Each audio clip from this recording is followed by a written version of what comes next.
Hello friends, मैं अमोल कासर आपका स्वागत करता हूं। दोस्तों, आज का जो ये वीडियो मैंने स्टूडेंट्स के लिए एज वेल एज उनके पेरेंट्स के लिए बनाया हुआ है।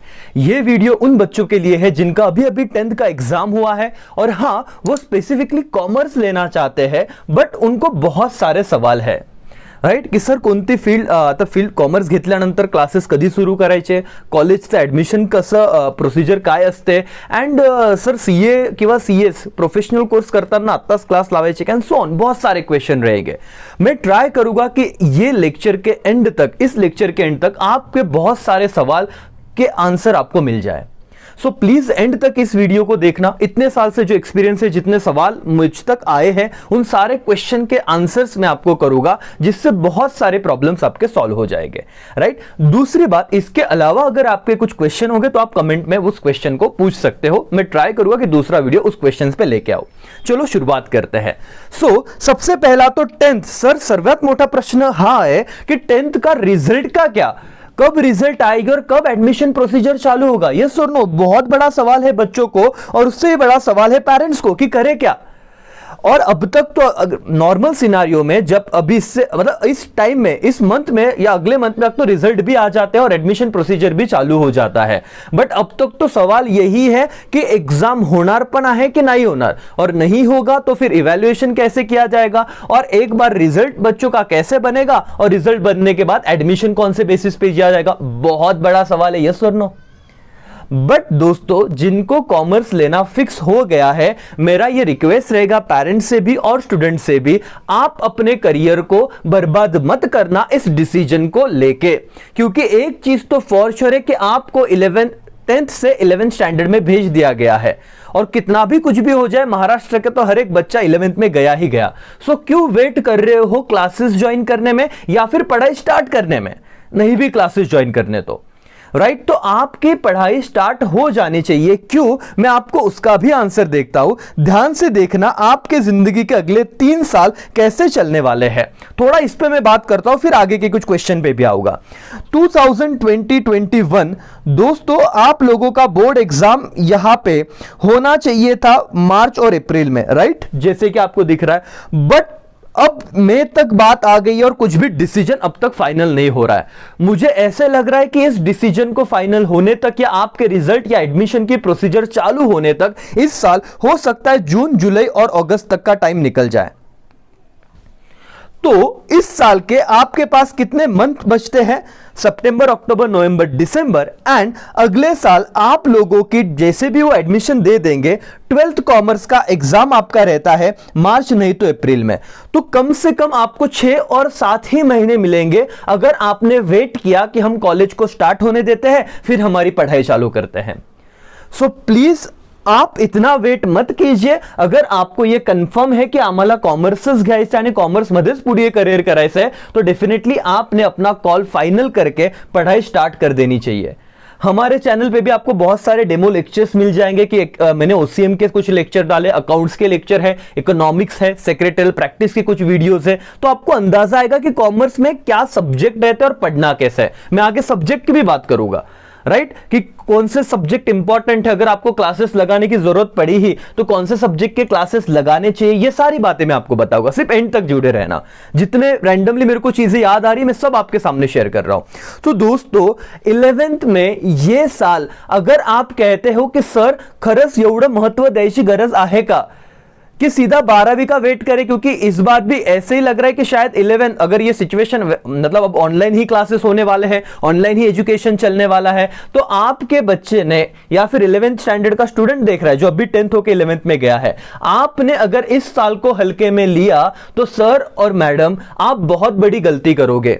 क्योंकि 11th ये बेस ईयर होता है। अगर 11th क्लियर है तो आपको 12th में अच्छे से उस चीज को पढ़ते आएगा, और 12th में अच्छे से पढ़ा तो आगे की जर्नी भी इजी हो जाएगी। सो मेरी रिक्वेस्ट है, प्लीज आप ऐसी गलती मत करना। सब्जेक्ट पे आने से पहले आपको मैं बता दूं कि इस साल जिनका 10th एग्जाम हुआ है, उनका 11th का एग्जाम 2022 में है, और 12th बोर्ड एग्जाम आपका रहेगा 2023 में, मार्च या अप्रैल में। तो दोस्तों, ये 1.5 से 2 साल, मैं 2 साल भी नहीं बोल सकता, राइट, ये 1.5 से 2 साल आपके जिंदगी के बहुत इंपॉर्टेंट है। क्योंकि 10th तक दुनिया अलग थी, आफ्टर 10th आप बहुत सारे स्ट्रीम में से एक स्ट्रीम को सिलेक्ट करते हो और उसी में आपका पूरा करियर होता है। अब आप जो जो पढ़ने वाले हो ना, वो आपको अर्निंग करा के देगा, वो आपको कमा के देगा। तो ये नॉलेज आप किसी के साथ शेयर करके पैसा अर्न कर सकते हो। तो ये 10th तक नहीं है कि कोई एक चैप्टर पढ़ा, कोई साइंस का एक फॉर्मूला पढ़ा और हमको ना वो भूल गए, क्योंकि उसका तो कोई लाइफ में यूज था नहीं करके। लेकिन यहां पे कॉमर्स लेने के बाद जैसे डॉक्टर अपने पेशेंट को रिकवर करता है और वो क्योंकि पेशेंट को उसके क्रिटिकल कंडीशन से बाहर निकालता है तो हम उन्हें रिस्पेक्ट करते हैं, वैसे ही आप लोग कॉमर्स फील्ड के डॉक्टर बनने वाले हो, राइट। तो आप लोगों को कंपनी की financial position, day to day life के फाइनेंशियल ट्रांजैक्शन, कॉमर्स मतलब ट्रेड क्या होता है, यह समझना बहुत ज्यादा जरूरी होता है। बैंकिंग, आपने बाहर से तो बैंक देखा है, लेकिन बैंक में करंट अकाउंट मतलब क्या, सेविंग अकाउंट मतलब क्या, फिक्स्ड डिपॉजिट मतलब क्या, चेक बुक क्या होता है, यह सारी बातें प्रैक्टिकल आप कॉमर्स में सीखते हो। तो एक कॉमर्स का बंदा कभी भी भूखा नहीं रह सकता, यह तो बात कही जाती है। थोड़ा समझ में आ रहा है? तो अगर आपका ये भी कंफ्यूजन था सर कॉमर्स घ्यायला पाहिजे की नाही किंवा सब्जेक्ट कसे असतात, तो वो तो मैंने ऑलरेडी लेक्चर दे दिया है, आप डेमो में देख सकते हो। इस लेक्चर के नीचे भी लिंक्स दिए हुए डेमो लेक्चर के। बट अब जाते हैं आगे। तो मैंने आपको एक मोटे मोटे तौर पे बताया कि 2021 में आप लोगों को 11th स्टैंडर्ड में एडमिशन लेना है। बहुत जल्द से जल्द कॉलेज वाले डिले कर सकते हैं, लेकिन आपको अपने डिसीजन में और मतलब पढ़ाई स्टार्ट करने में डिले नहीं करना है। आपको जितना ज्यादा टाइम मिलेगा, जितना प्रैक्टिस होगा, उतना आप अच्छे से कर पाओगे। कुछ बच्चों का यह भी सवाल होता है, सर आम्ही सीए फाउंडेशनचा अभ्यास याच्यासोबत चालू करू शकतो का, राइट। कॉमर्स के साथ क्या हम सर सीए फाउंडेशन, जिनको सीए करना है, क्या आम्ही तो पण अभ्यास स्टडी शुरू करू शकतो का। मैं कुछ टाइम बाद अभी आगे वीडियो में आपको दोनों के कुछ क्या कितने सब्जेक्ट सिमिलर है वो भी बता रहा हूं। बट दोस्तों, कुछ क्लासेस वाले कहते हैं कि 11वी सोबतच तुम्हाला सीएचा अभ्यास चालू करावा लागतो, बट लॉजिक ये कहता है कि आपको कॉमर्स का फील्ड ही आपके लिए नया है। सो 11th के स्टार्टिंग से कोई कॉमर्स किसी एक का क्लास कैसे चालू कर सकता है? आपको एटलीस्ट 3 से 4 या 5 महीने पहले 11th के बेसिक को क्लियर करना पड़ता है, ताकि आपको कॉमर्स समझे। एक बार आपको कॉमर्स के सब्जेक्ट का नॉलेज आने लगा, कॉमर्स के सब्जेक्ट समझने लगे, फिर आप 5-6 महीने बाद 2021 में ही नवंबर दिसंबर से सीए फाउंडेशन का प्रिपरेशन हमने स्टार्ट करना चाहिए। जिनको सच में सीए ही करना है, आगे जिनको सीएस करना है वो सीएस का और सीएमए का भी पढ़ाई स्टार्ट कर सकता है, लेकिन मैं सीए के बारे में थोड़ा स्पेसिफिक बात करूंगा। सो आपको समझ में आ रहा है कि आप लोगों को 2000, यहां पे देखो मैं डेट के साथ बात करता हूं ताकि आपको ना थोड़ा और अच्छे से समझे। यहां पे मैक्सिमम आपके सीए फाउंडेशन की पढ़ाई कब से चालू होना चाहिए? नवंबर या दिसंबर में से, क्योंकि तब तक आपको अकाउंट्स जो 11th में है, और बिलीव मी दोस्तों, सीए फाउंडेशन अकाउंट्स में 2 मॉड्यूल आते हैं। देखो 4 सब्जेक्ट होते हैं सीए फाउंडेशन में, उसमें से एक सब्जेक्ट की बात करता हूं, फिलहाल 3 को रहने दो। अकाउंट्स आपके सीए फाउंडेशन में भी है, 11th स्टैंडर्ड में भी है और 12th में भी है, बराबर। तो इन तीनों जगह पे अकाउंट तो आपको दिख रहा है, और जितना 11th स्टैंडर्ड को अकाउंट है ना, और सीए फाउंडेशन में 2 मॉड्यूल्स आते हैं आपको अकाउंट्स के, मॉड्यूल नंबर 1 और मॉड्यूल नंबर 2। कुछ चैप्टर मॉड्यूल 1 में होते हैं और कुछ चैप्टर मॉड्यूल 2 में होते हैं। ध्यान से सुनना मेरी बात को।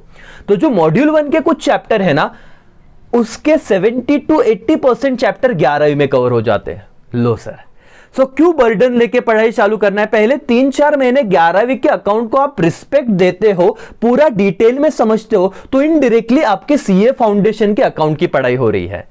सो इतना टेंशन मत लेना। आपने अगर नवंबर दिसंबर 2021 से भी फाउंडेशन की पढ़ाई चालू की, तो रेगुलर पढ़ने के लिए आपको पूरा 2022 का साल रहता है, जिसमें एक टाइम 12वीं भी आ जाता है। आपका बोर्ड का एग्जाम है तो थोड़ा बहुत प्रेशर रहता है, लेकिन थोड़ा थोड़ा फाउंडेशन का पढ़ाई चलता है। और सीए फाउंडेशन की आपके बैच का अटेम्प्ट आएगा मई 2023। यस, ध्यान देना, 2023 मई में आप लोगों का सीए फाउंडेशन का एग्जाम आएगा, जो आफ्टर 12th आप दे सकते हो।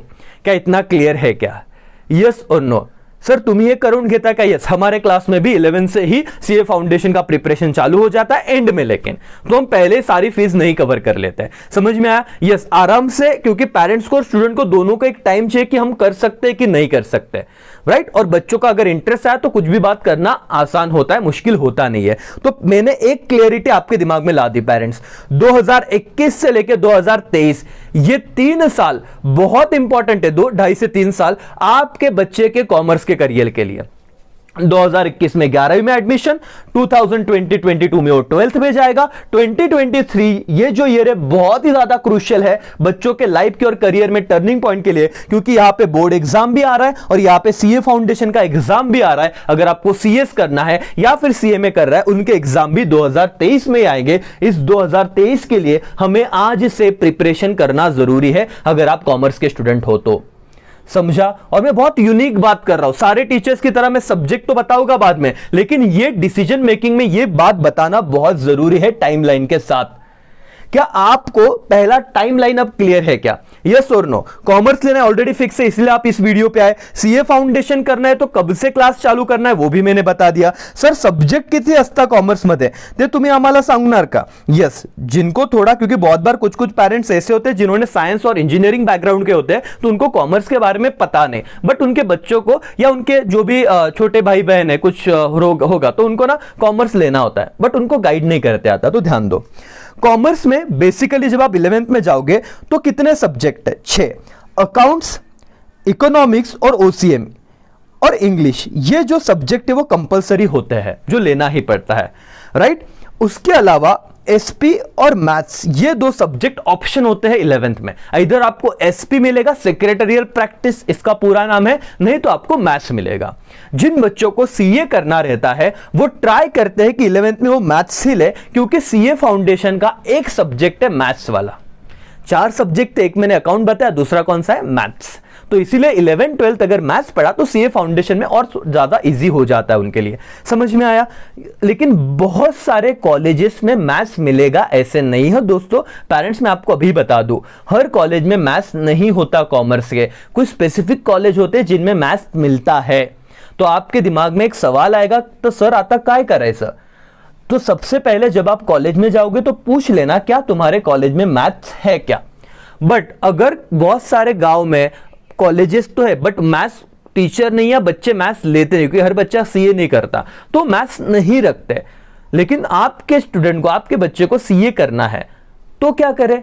तो आप लोग एसपी ले लो और मैथ्स 2 साल तक सिर्फ प्रैक्टिस चलने दो। मतलब आपके सब्जेक्ट के लिस्ट में मैथ्स नहीं आएगा, लेकिन आपको मॉड्यूल बुक सब हम प्रोवाइड कर देंगे। हमारा टेलीग्राम चैनल आप ज्वाइन कर लो, लिंक डिस्क्रिप्शन में दिया ही है। वहां पे सारे बुक्स, मतलब ई फॉर्मेट में बुक से पीडीएफ हम अपलोड कर देंगे वहां पे, राइट? तो मैथ्स प्रॅक्टिस कर सकते हो। कॉलेजमध्ये तुम्ही एसपी घेतलं तरी चालेल, काही प्रॉब्लेम होत नाही। दूसरा सवाल, सर मैथ्स नहीं घेतलं तर सीए करता येतं ना? हो, करता येतं। ऐसे कोई रिक्वायरमेंट नहीं कि मैथ्स ही चाहिए। आपने एसपी भी रहा तो भी तुमको सीए का एग्जाम देते आएगा और उसमें कोई प्रॉब्लम नहीं आता, राइट? तो 11th-12th एसपी रहा तो भी सीए या सीएस सीए में उनके आपको एग्जाम देते आते। कोई रिक्वायरमेंट नहीं कि मैथ्स असायलाच पाहिजे, वो इसीलिए चाहिए ताकि प्रैक्टिस हो। बहुत ज्यादा बताए क्योंकि ये क्वेश्चन बहुत बार रिपीट होता है। यस, उसके बाद इंग्लिश तो कंपलसरी है और फिर सब्जेक्ट आता है 6 नंबर का, लैंग्वेजेस। इधर मराठी मिलता है, हिंदी, कभी फ्रेंच होता है, नहीं तो आईटी। इन 4-5 सब्जेक्ट में से एक सब्जेक्ट सिलेक्ट करना पड़ता है। कुछ कुछ कॉलेज में संस्कृत होता है तो बच्चे संस्कृत भी लेते हैं, लेकिन डिपेंड करेगा कि कॉलेज में कौन से सब्जेक्ट ऑप्शन पे दे रहे हैं। 6 सब्जेक्ट झाले। यस, अकाउंट्स हुआ, इकोनॉमिक्स हुआ, ओसीएम, एसपी और maths, English, Marathi, Hindi, French, ये तो आप इनमें से कोई एक ऑप्शन सिलेक्ट कर सकते हो, राइट? सब्जेक्ट 6 असता।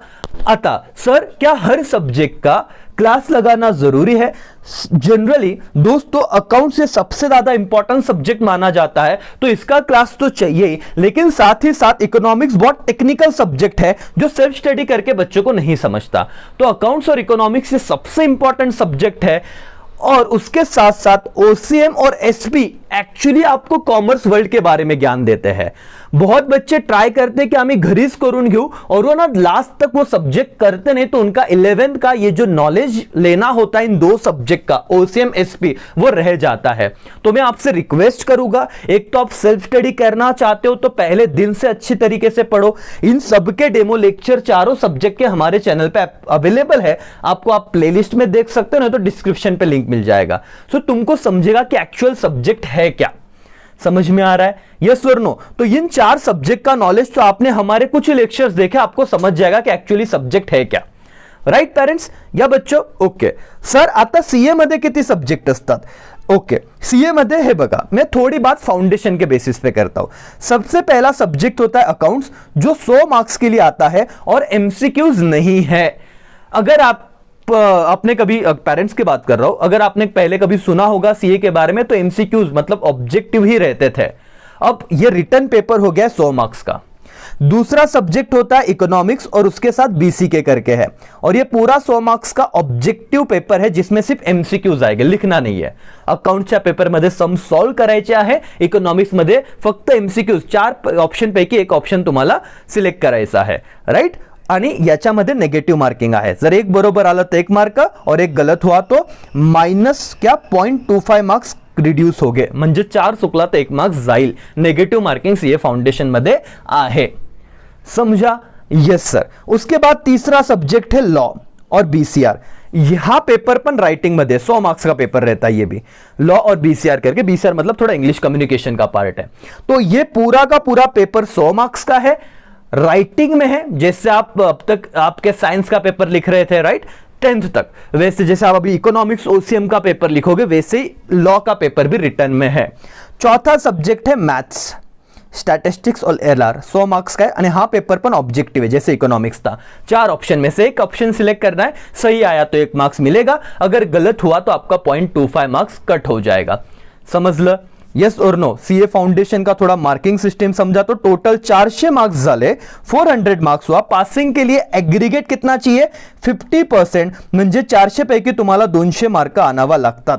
ये ऐसे बात कर रहा हूं जिनको फाउंडेशन के बारे में कुछ भी नहीं पता। सीए की पहली एग्जाम में 4 सब्जेक्ट है, जो कब आने वाला है पेपर? 2023 में, मे जून में। समझ में आया? हां सर, 400 पैकी 200 मार्क लागतील ऍग्रीगेट, आणि सब्जेक्ट वाइज पासिंगला ऍटलीस्ट किती पर्सेंट चाहिए? 40%।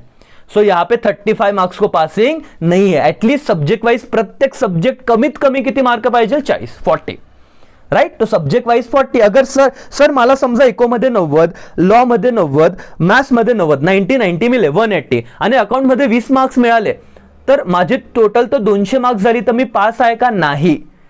तुम्हाला एटलीस्ट प्रत्येक सब्जेक्ट मध्ये 40 मार्क तर पाहिजेलच, समजलं?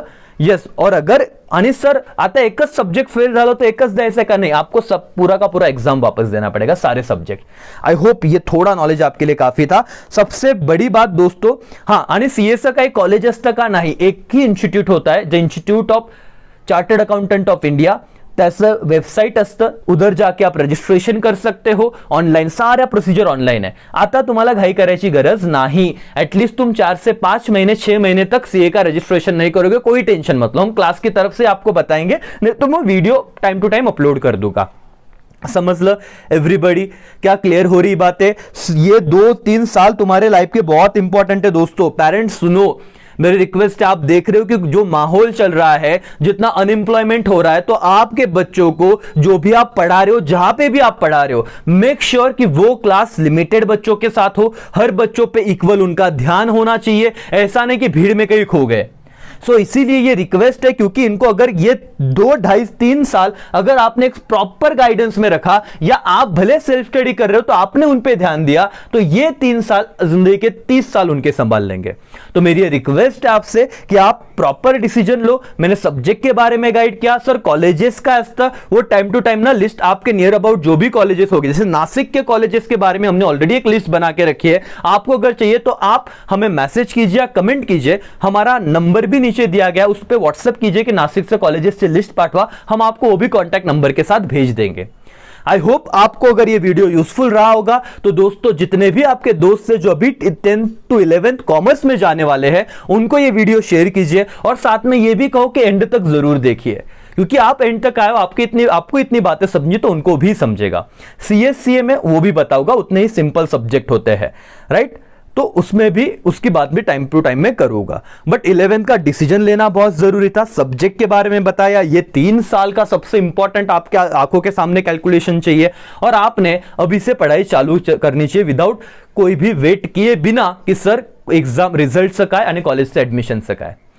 समझा? तो अपने सारे दोस्तों के साथ शेयर करो, और कोई भी आपको गाइडेंस काउंसलिंग की जरूरत हो तो बिना हिचकिचाए आप हमें व्हाट्सएप मैसेज कर सकते हो दिए गए नंबर पे जो डिस्क्रिप्शन बॉक्स में अवेलेबल है। चलो पेरेंट, इतना ही मैं रुकता हूं, बहुत बात आपसे कर ली, हो सकता है कुछ बात बतानी रह गई हो सकता है आपके मन में कोई डाउट हो तो कमेंट में आप पूछ सकते हो। ठीक है, चलो थैंक यू सो मच, मिलते हैं नेक्स्ट लेक्चर में, तब तक के लिए बाय बाय, टेक केयर, जय हिंद, जय भारत।